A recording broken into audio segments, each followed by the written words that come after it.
عید اسی لیے فرض کی گئی ہے کہ ہمیں یاد رہے کہ ہم نے قربانی دینی ہے، ہم نے اظہار کرنا ہے، ہم نے وفاداری کا اظہار کرنا ہے، ہم نے صبر کرنا ہے، ہم نے اللہ کے راستے کے اندر اپنے مال جان دینے کا عہد کرنا ہے۔ لوگ جانور کی قربانی دینے کے لیے تیار ہیں، اپنی جھوٹی انا کی، اپنی غیر ضروری غیرت جو بنا رکھی ہے لوگوں کے درمیان، اس کی قربانی دینے کے لیے تیار نہیں ہے۔ قربانی یہ تھوڑی کہ آپ قیمتی جانور خریدیں، سارے محلے کو بتاتے پھریں۔ یہ پوری دنیا کے اندر عید الاضحیٰ کے موقع پر جو قربانیاں دی جاتی ہیں، ان کا مطلب یہ ہوتا ہے کہ جو بندہ قربانی دے رہا ہے اس کو اپنے رب سے پیار ہے، وہ اپنا مال خرچ کر رہا ہے، اور پھر وہ قربانی کا گوشت ان غریبوں میں تقسیم کر رہا ہے جن کو یہ مہنگی چیز کبھی کھانے کو جلدی ملتی نہیں۔ عید الاضحیٰ کا مطلب کہ ہم اپنے دل کے اندر اس جذبے کو دہرائیں کہ الہ العالمین آپ نے جن لوگوں سے، جن چیزوں سے ہمیں رکنے کا حکم دیا ہم رک جائیں گے، جن کاموں کا شریعت میں حلال طریقے سے کمانے کا حکم دیا ان کو کریں گے، جوڑنے کا حکم دیا ان کو جوڑیں گے، کرواہٹ دور کرنے کا حکم دیا ان سے کرواہٹ کو دور کریں گے۔ جہاں ہماری میں نے ہمارے خاندان کا بیڑا غرق کیا، ہم عید کے دن اپنی میں کو قربان کر کے ہم بن کے ایک دوسرے کے گلے مل جائیں گے۔ یہ اس عید کا فلسفہ ہے، اس عید کا مقصد ہے۔ یہ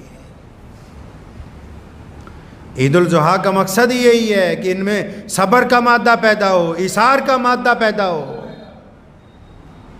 جو قربانی نہیں دے سکتے، جن کے پاس اتنی رقم نہیں ہے، وہ کیا کریں؟ سیدنا ابوبکر صدیق رضی اللہ تعالیٰ عنہ خلیفہ ہے، نہیں پیسے ہیں، نہیں دی قربانی کئی سال۔ عمر رضی اللہ تعالیٰ عنہ نے کئی سال قربانی نہیں دی۔ لیکن اصل قربانی کیا ہے؟ اصل قربانی محمد رسول اللہ صلی اللہ علیہ وسلم کے دین پر پابند ہونا ہے۔ اصل قربانی ماں باپ کی اطاعت ہے۔ اصل قربانی اپنے بھائی سے وفاداری ہے۔ اصل قربانی غریب اور مستحق لوگوں کی مدد کرنا ہے۔ اصل قربانی اپنی جھوٹی انا کے لیے پنچایت میں غلط فیصلے کو واپس لینا ہے۔ اصل قربانی کسی کی ماں، بہن، بیٹی کو عزتیں عطا کرنا ہے۔ اصل قربانی کسی بھٹکے ہوئے کو راستہ دکھا دینا ہے۔ یہ تمام قربانی تب ہیں جب ہم ہمت رکھتے ہوں اپنے دل کو قربان کرنے کی۔ صرف اگر جانور ذبح کرتے ہیں تو لطف نہیں آئے گا جب تک ہم اپنی انا نہیں قربان کریں گے اللہ کے راستے میں۔ ابراہیم علیہ السلام صرف بیٹے کو قربان کرنے نہیں چلے تھے، وہ اپنے بیٹے کو اللہ کی رضا کے اندر قربان کرنے چلے تھے۔ بیٹے نے صرف باپ کا کہنا نہیں مانا، اللہ کی رضا کے لیے اللہ کے دستور کو مانا کہ چھری چلتی ہے تو چل جائے لیکن میں اللہ کے حکم کے اندر رہوں گا۔ بیوی نے شیطان کو اس لیے بھگایا تاکہ قیامت تک کے لیے تمہیں پتہ لگ جائے کہ شیطان جب آ کے وسوسے ڈالے تو شیطان کی بات نہیں مانی جائے گی، صرف رحمان کی بات مانی جائے گی۔ کئیوں نے تو سمجھا کہ بس گوشت کھا لیں بس ہو گئی عید۔ ایسا نہیں ہے۔ اس عید پر عہد کیجئے کہ ہم نے اپنی انا کی بھی قربانی دینی ہے، اپنے جھوٹے غرور کی بھی قربانی دینی، جس کی وجہ سے بہت سارے رشتے ٹوٹے ہوئے ہیں، بہت سارے کام بگڑے ہوئے ہیں۔ گھروں میں لوگ کہتے ہیں سکون نہیں ہے، گھر کا جو بڑا ہوتا ہے اس کے ہاتھ میں کنجی ہے سکون کی۔ وہ چاہے تو ایک دن میں حالات اچھے ہو جائیں، وہ چاہے تو ساری زندگی نہ ہو، وہاں قربانی دینے کے لیے تیار نہیں ہے۔ قربانی تو ان تمام لوگوں پر فرض کر دی گئی جو صاحب نصاب ہیں، اور کئی صاحب نصاب ایسے ہیں اللہ تبارک و تعالیٰ کو کنجوس سے بڑی نفرت ہے۔ آپ کو پتا ہے کہ کوئی کنجوس 5 ٹائم نماز پڑھتا ہو، روزے رکھتا ہو، حج کرتا ہو، زکوٰۃ دیتا ہو، لیکن جائے گا کہاں؟ جہنم کے اندر۔ پڑھیے بخاری شریف اٹھا کے، کنجوس کا ٹھکانہ جہنم ہے۔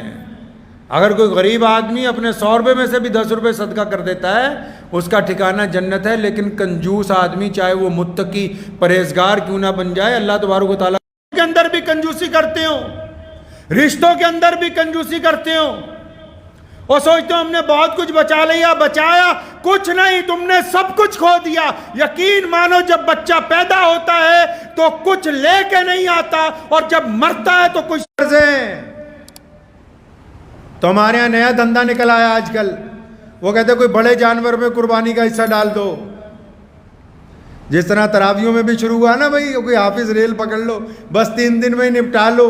اللہ نے جن کو اتنا زیادہ نوازا کہ وہ 10 چھوٹے جانور کر سکتے ہیں، وہ کہہ رہے چلو بھائی کہیں 1000 روپے میں 800 روپے میں بس دور ہی کام نپٹ جائے، بس بوجھ اتر جائے سر سے، تو بس پھر بوجھ ہی اترا، ابھی دل سے قربانی قبول نہیں ہوئی ہے، فتویٰ ہی لاگو ہوا ہے، روح نہیں ہوئی۔ روح تو تب ہوگی جس استطاعت کے ساتھ اللہ تعالیٰ نے، جس عزم کے ساتھ تمہیں بنایا ہے، اللہ تبارک و تعالیٰ نے جو تمہیں وسعت عطا کی ہے، اللہ تبارک و تعالیٰ نے جو تمہیں نوازا ہے، تم اس نوازنے کے معیار کے مطابق اگر قربانی نہ دو، پھر کون سی قربانی ہے یہ؟ کہ نہیں جی ہم نے تو سوچا کہ فلاں جگہ حصہ ان کے لیے جو اس قابل نہیں تھے کہ وہ حصہ کے علاوہ صرف ایک اپنا ہی کوئی چھوٹا جانور خرید کے قربانی کر سکتے، جن کو اللہ نے کروڑوں روپے دیے، نوازا، اور اتنا نوازا ہے کہ گھر کے تمام لوگوں پہ قربانی واجب ہے، تمام پہ، سن لیجئے سب پہ واجب ہے۔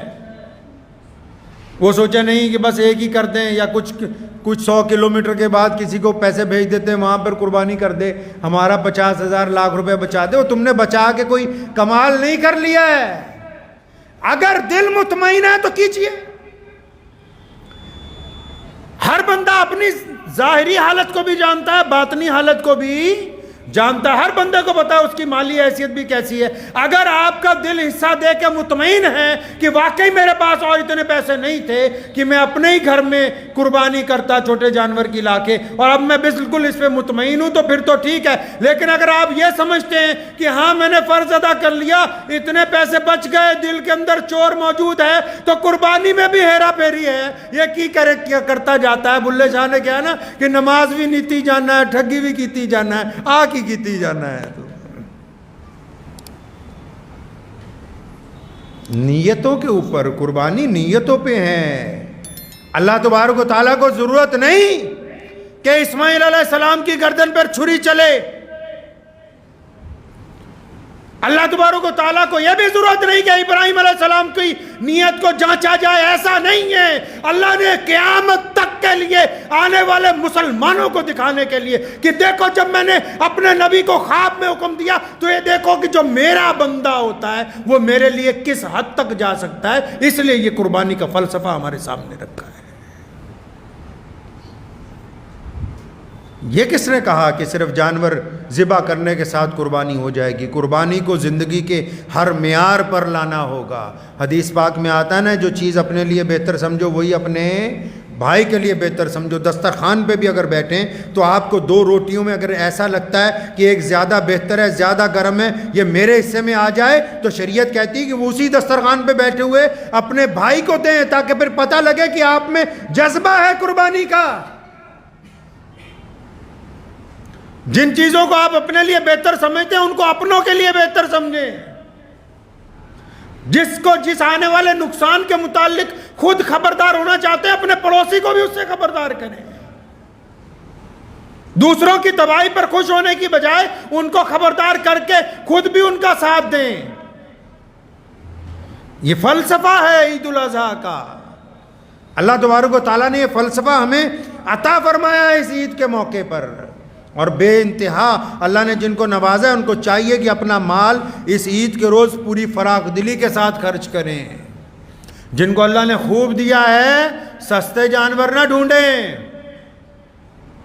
ہاں وہ ان کے لیے جن کے پاس کم پیسے، مجبوری میں ان کو شوق ہے، وہ جو مرضی خرید لائیں، لیکن جن کو خوب نوازا گیا ہے ان کو نہیں حکم کہ تم سستے جانور خرید کے اپنی فرض ادا کرنے سے لیے بھاگ جاؤ، اور پھر قربانی کا جو گوشت ہے اس کو حکم دیا گیا ان غریبوں کے اندر بانٹا جائے جن کے پاس کھانے کے لیے کچھ نہیں ہے۔ بہت ہی رچ فوڈ ہے دنیا کا، لوگ جو مرضی کہتے رہیں، لیکن ساری دنیا میں مسلمانوں کے علاوہ 70-80% لوگ گوشت کھا رہے ہیں۔ کیوں کھا رہے ہیں؟ کہ دنیا کا طاقتور ترین کھانا ہے، غریبوں تک نہیں پہنچتا۔ عید الاضحیٰ کے موقع پر پوری دنیا میں مسلمان اسے غریبوں میں، مسکینوں میں، ضرورت مندوں میں تقسیم کرتے ہیں۔ تو 1-2 ایسے بھی ہے کہ جڑے پورا فریج خالی کر کے وچی تو نہیں جاندے، رکھ لو 2-1 مہینے ہم ہی کھاتے رہیں گے۔ کرنا کیا ہے تم نے؟ جس کی نیت ہے قربانی کو فریج میں بند کرنے کی، اس کی قربانی کہاں جنت تک پہنچنے والی ہے؟ بانٹنے کا مزاج بنانا ہے، یہ ہمارے رسول صلی اللہ علیہ وسلم کی تاکید ہے ہمیں۔ میرے نبی علیہ الصلوۃ والسلام نے کچھ جمع نہیں کیا، جائیدادیں نہیں بنائی، لیکن در رسول پر جو آ گیا، قسم اللہ وحدہ لا شریک کی، جو در رسول پر پہنچا تو خالی نہیں آیا واپس۔ بانٹنے کا مزاج اسلام نے عطا کیا ہے۔ مانگنے والا کوئی آ جائے، مسلمان ہو غیر مسلم ہو، ضرورت مند کوئی آ جائے ہمارے سامنے، اسلام نے کہا ہے کہ ہمارا مزاج بانٹنے والا ہونا چاہیے۔ اس قربانی کے دن اب یہ یاد رکھنا ہے کہ دلوں کو پاک کرنا ہے، نفرتوں کو ذبح کرنا ہے، رنجشوں کی قربانی دینی ہے، جھوٹے غرور اور انا کی قربانی دینی ہے، اپنی میں کی قربانی دینی ہے۔ جب دل پاک ہو جائے گا اور پھر اللہ کے رسول صلی اللہ علیہ وسلم ابراہیم علیہ السلام کی جس طرح سنت ادا کرتے ہوئے قربانی دیتے تھے، پھر وہ قربانی دیں گے تو یقیناً اللہ کے حضور وہ قبول ہوگی۔ تو عزم کر لیں اس عید کے موقع پر، جو کنجوس ہیں کنجوسی کو توڑ دیں، جن کے دلوں میں نفرت ہے نفرت کو ختم کر دیں، جنہوں نے کچھ لوگوں کو اپنی آنا کی وجہ سے پریشان کیا، اپنی آنا کی قربانی کر دیں۔ آئیں اپنے دل کو بڑا کر کے، اپنے بازوؤں کو پھیلا کے ان سب لوگوں کو اپنے اندر سمائیں، اپنے ساتھ بغل گیر کریں جو نفرتوں کی وجہ سے آج ہم سے دور ہیں۔ تو انشاءاللہ تعالی پرسوں عید الاضحیٰ کی جو نماز پوری دنیا کے اندر ادا کی جائے گی، تو میں دعا گو ہوں کہ ہم سب لوگ جو ہیں اپنی نیتوں کو پاک کر کے اس مقدس دن کو منائیں گے انشاءاللہ تعالی۔ ٹھیک ہے جی انشاءاللہ۔ آپ حضرات ان تمام باتوں کے لیے دعا کریں کہ اللہ تعالیٰ مجھے بھی اور آپ سب کو بھی اس کے اوپر عمل کرنے کی توفیق عطا فرمائے۔ وآخر دعوانا ان الحمدللہ رب العالمین۔